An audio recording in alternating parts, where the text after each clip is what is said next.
tried to find the best place to put this camera set up, but we've either got no natural light in the cupboard or we get natural light and the sound of cars going by.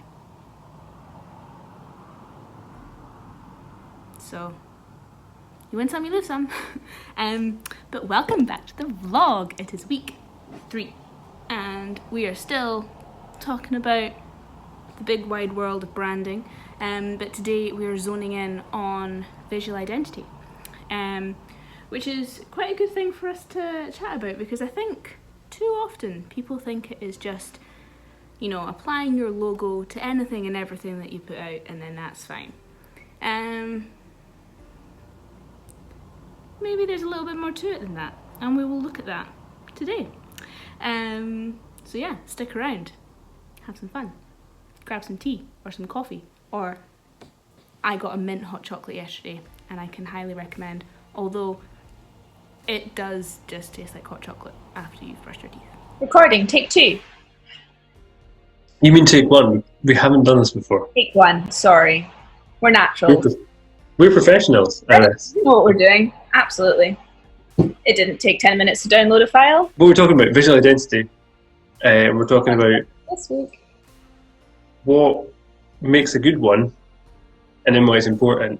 And we're going to be looking at kind of like brand codes within adverts, and then what the purpose is, and yeah, why they're good.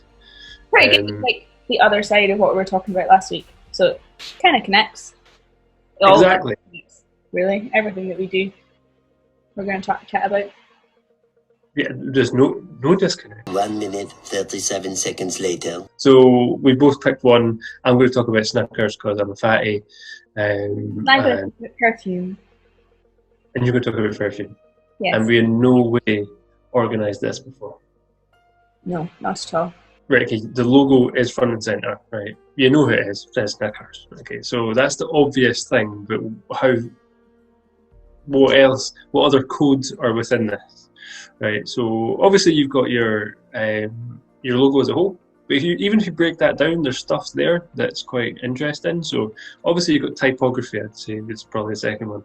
You could take that font, even in black and white, the way it's written, and you would recognise it as Snickers, right? So the typography, pretty strong. That blue is quite distinct. And amazingly for Snickers, they make Jobby Brown work very well for themselves. Honestly, I had to choose the loudest moment to start filming. There we go. Friends. Really exciting update. My neighbour just texted me saying that a Mimi's Bakehouse has just opened around the corner from me. So naturally, just put my shoes on and we're off to get some cupcakes, because this Wednesday needed cupcakes. Every day needs cupcakes. Cupcakes are great. And also, if you live in Edinburgh and you've not tried Mimi's Bakehouse, you're missing out, because as you'll see in a minute, there's nothing like Mimi's Bakehouse cupcake.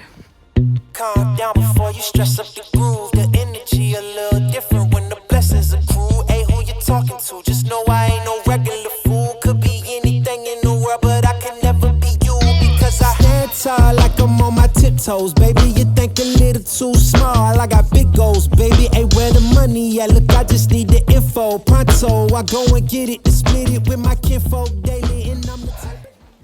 Almost blew away, it was so windy outside. But here we go. Technically, I'm not gonna have anything right now, because really it was a surprise for my husband. But I just wanted to show you which ones I got.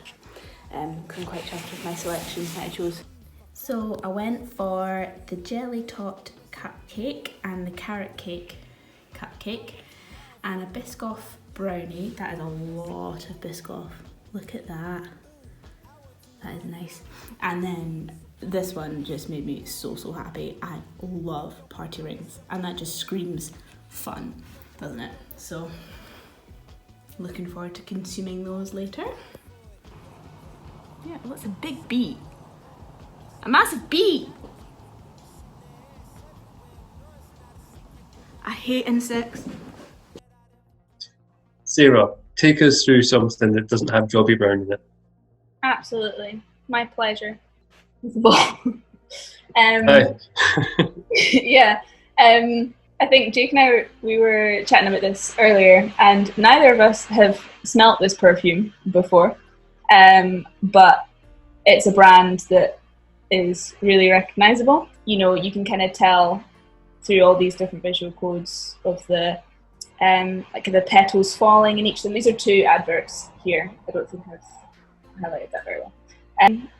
The fact that they use similar, like, kind of models in all of their adverts as well, it just means that even if the writing wasn't there, you would kind of know what brand of perfume this is. They've always got the actual product in it as well. It's there to really help and solve an actual issue. And I think, you know, we're in the age of everybody's talking all the time at everyone. You know, you go on LinkedIn or you go on Facebook, Instagram, whatever platform you're on, and there's instantly everybody shouting at you for attention. So creative execution, as you said, is really, really important. But, you know, people need to know who it is that's communicating to them. A lot of creative agencies are desperate to just be creative, and a lot of smaller businesses are so busy trying to do new stuff. Whereas you look at the really big brands, I mean, a lot of big brands, even like medium-wise, they're going back to telly and they're going back to print. Mm-hmm. Not scared of doing something that's older and established, and actually it pays dividends. Because you don't want it to be something that only works on a couple of different mediums, or has a short lifespan, because then you're going to have to create something new every time and not have these kind of standout landmark features or these brand codes, because your code will change. Everything you create should be done with a purpose. Otherwise, it is just vanity. It's just like, you know, we're making a pretty thing for the sake of making a pretty thing. Good job. Thanks for picking Kenzo. I now want to eat a Snickers. Right, let's jump off. We can get Aaron to edit the tasty nuggets. Thanks, Aaron. Thanks, Aaron. Yeah, and you'll be watching this, I suppose. Okay, bye.